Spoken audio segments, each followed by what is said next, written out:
reminds me when on that same team, Donnie Coble was on that team, and Gary's dad, and Dad would often laugh because, well, the team before, the coach was Russ Templeton, who was the mayor of Lidditz before, and Russ would always say, "You guys look like a bunch of monkeys screwing a football out there." That was one of his sayings. But Donnie was out playing, and he got spiked in the face, and so he came off all bloody, and Russ said, "Pelger, get in there!" And Dad said, "I'm too damn pretty for this game. I'm not going in." Russ said, "Pelger, you ugly so-and-so." And Dad said, "He didn't go in though. That was the end of football." And he saw Donnie all spiked up. So. It did remind me of one kind of funny story when Dad was telling me, he only told me this lately, when he and Boppy, right after he came back from the war, when he and Poppy started the Edward Pelger and Son Electrical Contractors, they said their first job, they were installing a Sears water heater in Halfville for the people who owned the Halfville garage.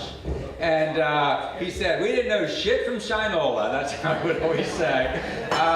And so they're there trying to put this water heater in, and Poppy, who was kind of rambunctious, I'm probably more like Poppy than Dad, and Poppy kept cranking on this pipe wrench to try to tighten the connection, and Dad said, "That's tight enough." And Poppy said, "No, it's not." And he kept cranking on it, and they argued a little bit. And then when they went to fill the water heater, the water wouldn't even go in because the pipe inside was all twisted and crimped because he had so overfilled the water heater, or so over tightened. And Poppy said to Dad, "You tell him you did it because you're young and you're just learning." Which is also something I'd say. And Pap said, "Like hell, I'm not saying that, you did it."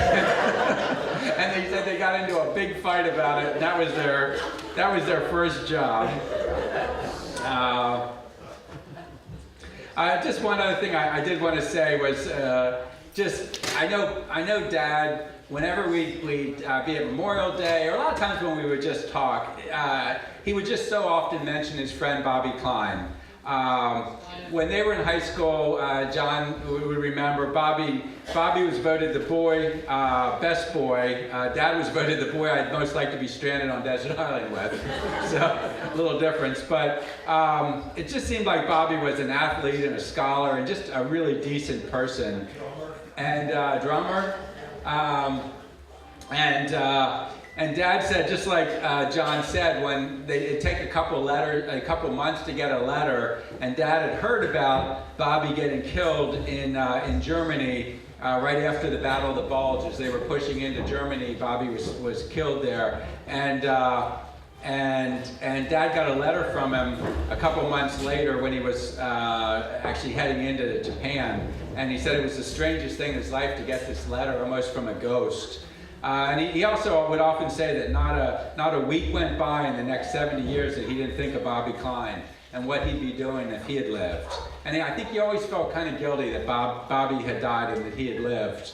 And Dad was not a guy who glorified war ever, but he did really respect the price of freedom and what that cost a lot of people for us in America to live as we do. In our house, this probably involved my sister Debbie more than anything. In our house, Dad loved to do practical jokes, and there were lots of practical jokes, and it would always annoy my mom. It would just because they would go pretty far. I remember the one. Debbie would also never.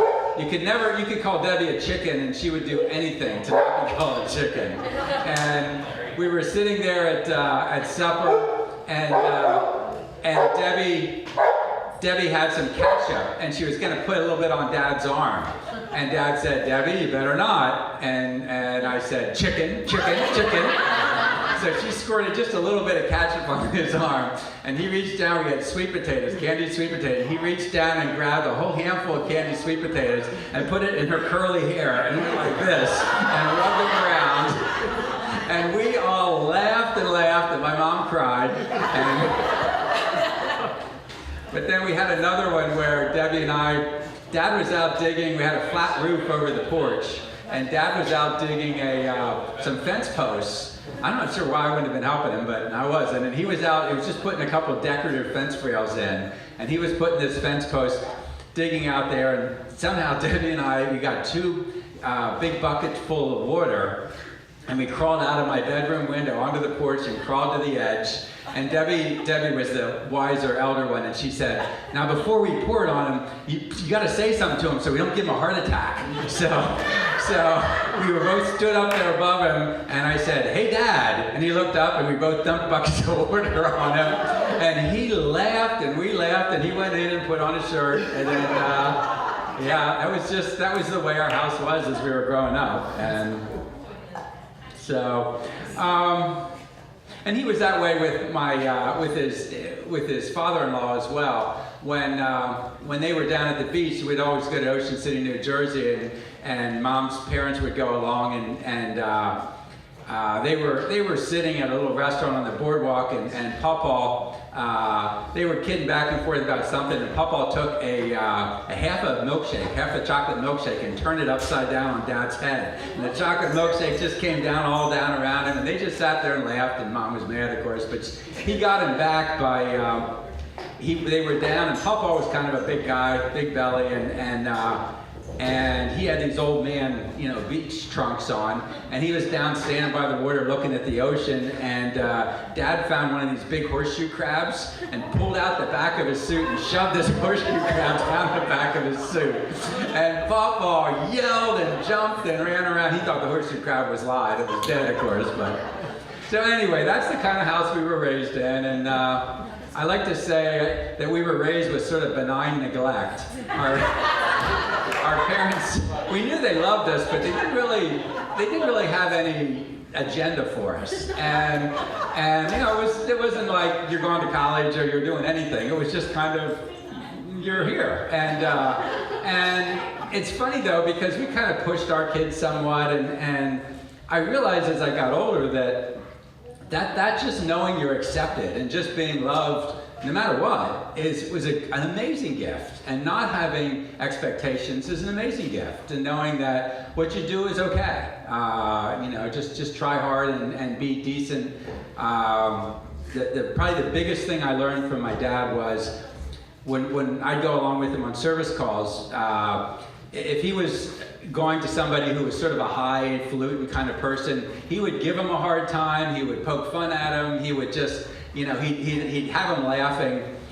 But if we went to somebody's house who was poor or was, sort of a poor soul, he would treat that person with the most dignity and respect, and would always Mr. this and Mrs. that, and just be so kind and nice to them. And I always thought that was just the way he operated all the time, and it was a great lesson. So.